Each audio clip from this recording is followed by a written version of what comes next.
laser serves as the trigger. Make sure that the laser is pointed directly on the side of the device where the LDR is located. This is the main switch. Turn it on. The LED indicator will light up. Once the door is opened by the intruder, the device will alarm. This is the buzzer, and this is the warning indicator. This is the reset button. Once you push it, the device will reset.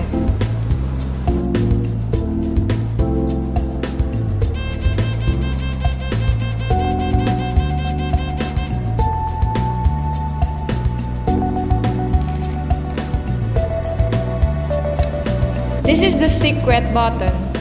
If you turn it on, nothing will happen.